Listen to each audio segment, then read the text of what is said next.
Yo, what's up guys? Are you someone who feels that you have everything in life? You've got an amazing job, you've got that car, you've got success, and even going further away from here, you're gonna have more and more success in life, but somewhere deep down inside, this stuff that you don't share with anyone, you really feel unfulfilled and you feel something is missing. And no matter how much success you get, no matter how much production you have, how much output you have in your workplace, there is still something missing. But you're still on that chase continuously trying to get more and more and more, never being really truly fulfilled. If that's you, we're gonna talk about that in this video.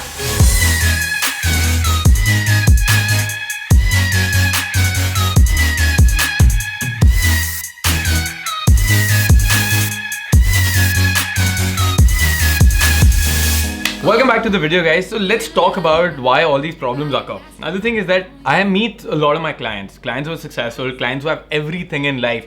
They've got the money, they've got the car, they've got the house, they've got everything already, everything that they ever wanted. But by the end of it, they're still not fulfilled. They still feel something is missing.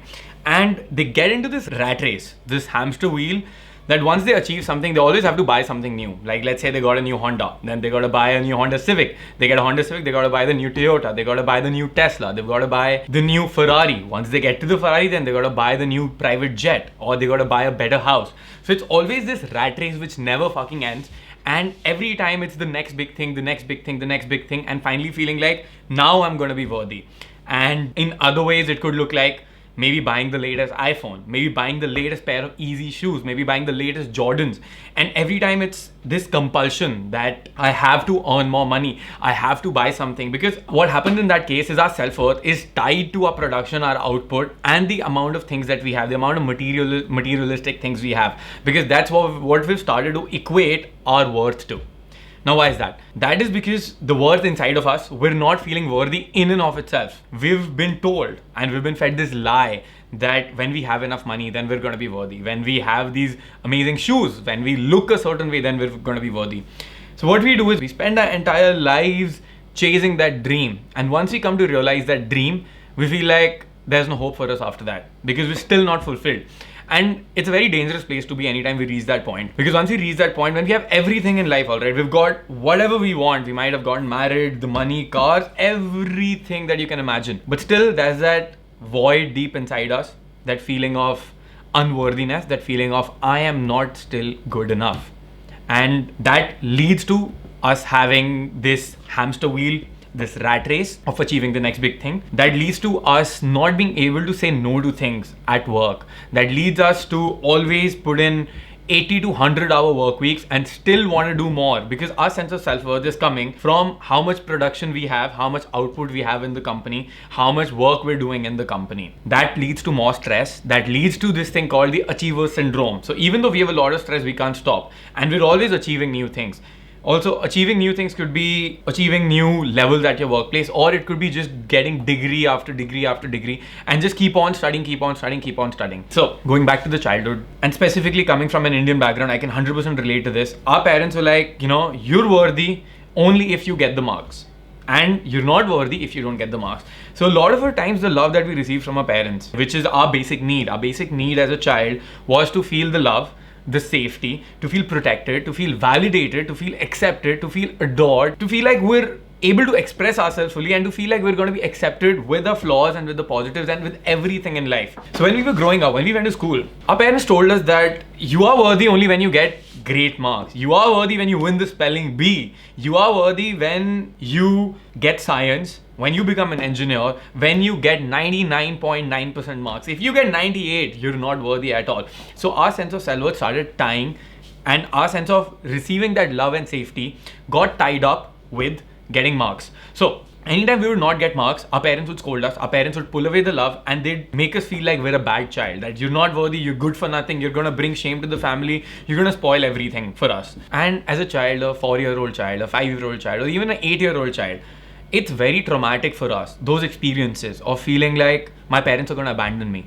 Because at that stage, we're completely dependent on our parents. If our parents abandon us, who's going to take care of us? Who's going to feed us? If we're on the streets, we might die. So it's a biological thing. It's a psychological thing that we do not want to be abandoned by our parents. And then there's blind loyalty towards the parents. We absolutely love our parents.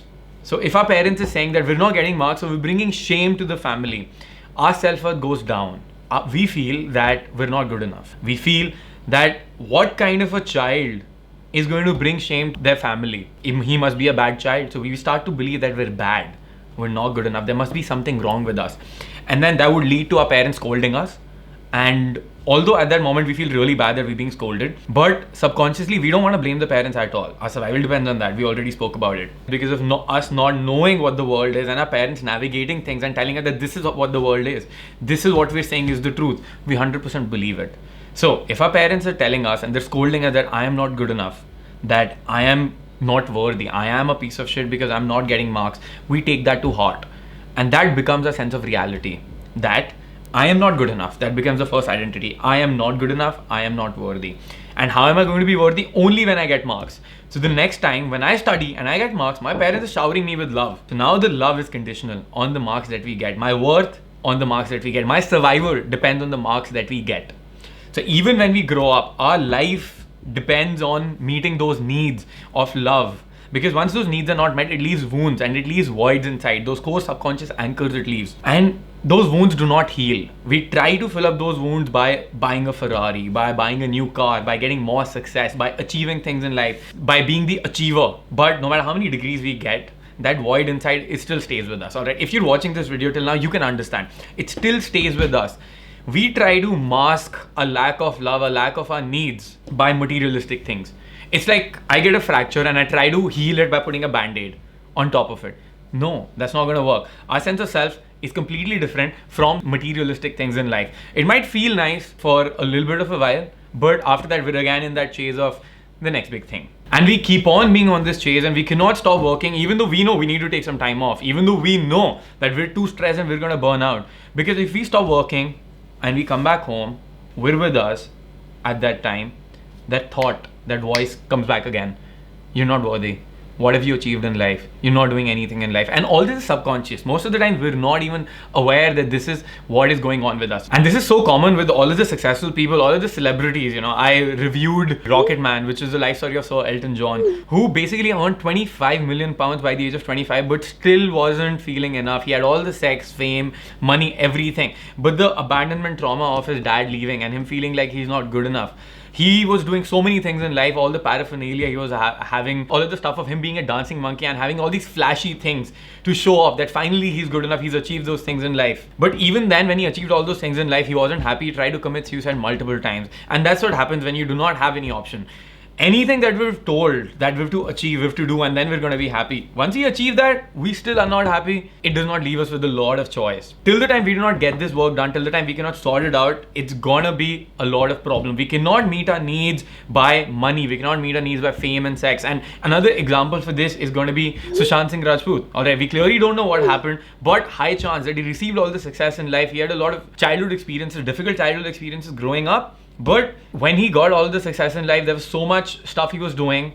And when you look at your 10 years, 20 years down the line, and if you're Elton John or Sushant Singh Rajput, there's literally not much to accomplish. And then after that, even if you cannot find a solution, what is your choice left? So number of all these celebrities get into drugs, addictions. A lot of the musicians, the 27 Club that we know, Kurt Cobain, Amy Winehouse, all of these people, even Motley Crue's documentary, The Dirt, a lot of these movies, a lot of these celebrities and a lot of these famous people, even when they achieve everything in life, they're still not happy. And there's enough data out there, enough stories, enough movies made about all of the people who reached the success, but still their childhood experiences and their needs weren't met. So another reason why this could be happening, again going back to the childhood, is that maybe we grew up in an environment where there wasn't enough money, where we grew up in poverty.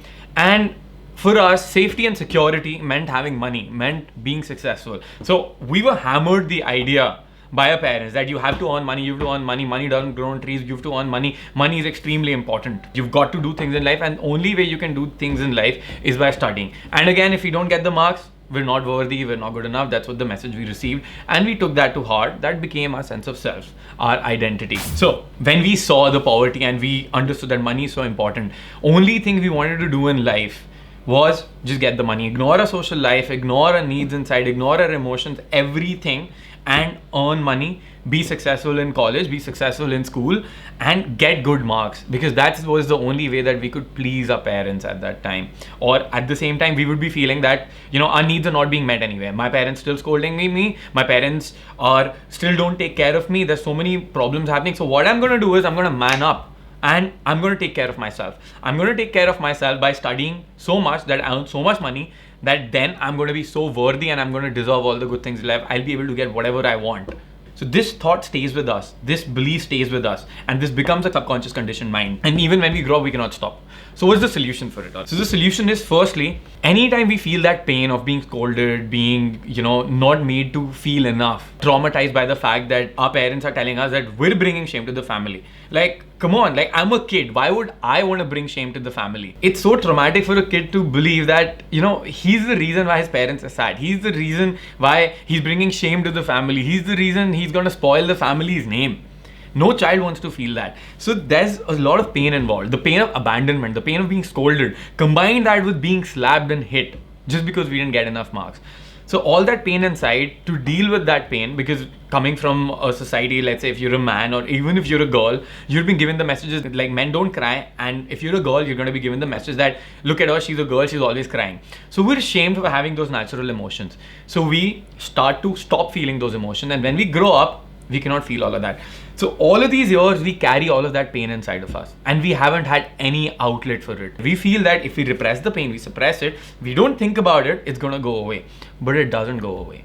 Firstly, we need to accept that pain and we need to bring it out and we need to feel that pain completely. Let it process. It's gonna be painful. We're gonna feel like crying. All of these memories might be coming up even right now while you're watching the video. And till the time we do not release that pain inside, we do not let that emotion run its course, there's no hope of healing, there's no hope of letting go of these subconscious anchors. So these voids, firstly, that pain needs to be confronted. We need to feel that pain. Only after that can we get to a place of meeting our needs of love, seeing what were the unmet needs, seeing what are the wounds that we have, the wounds of abandonment, the wounds of low self-worth, the wounds of being hit, the trauma of neglect, the trauma of not being paid attention to, not given enough freedom, the need of approval, the need of safety. And only after we've let go of that pain can we move on to the next step of meeting our unmet needs and healing those wounds inside us, those subconscious anchors inside us. So we need to realize firstly what were the main wounds inside us and what were the unmet needs. So some common unmet needs are safety, because we feel that when we earn a lot of money, we're going to be safe. It's the approval, validation, the feeling of good enough, that when I do these things in life, I'm going to be good enough. The feeling of worthiness, because we were not made to feel that we're worthy regardless of what we do in life, regardless of the way we look, if we have money or not, what we achieve, what we don't achieve. We're made to feel that only when we do something, we're going to be worthy. So meeting those needs of worth, validation, approval, safety, these are the most common ones. At the same time, there could be needs of freedom.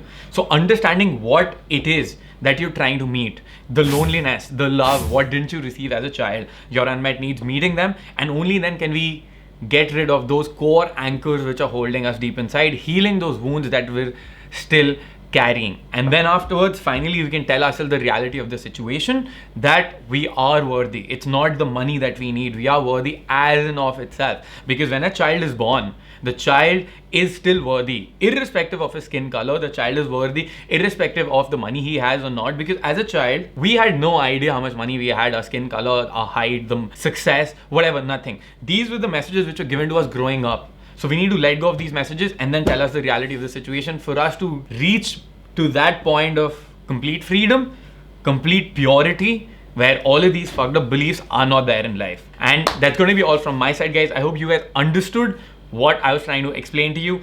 If you want me to help you out with all these things, to realizing and building high self-worth, to letting go of the pain, letting go of all the trauma that you've faced in the past, to letting go of those core subconscious anchors, meeting your needs, and finally reaching to that place of high self-worth where your worth is not tied to your production, your output, the amount of things you're doing, the success you're doing, and you can finally rest and feel fulfilled. Schedule a call below. I'm going to put the link out here and in the description box below. There's going to be a form. fill it up. This is only for serious candidates, alright? This is only for the people who are serious about this, who want to invest in themselves. This is for my premium clients. Most of the times, if I receive applications which are not serious, which do not qualify, I feel like we're not going to be a good fit for each other, I usually cancel those appointments. So make sure you fill up the appointment form, make sure you answer all of the questions, get on a call with me, we're going to sort this out for you. And that's going to be all from my side, guys. Kshitij signing off. Peace out, boys.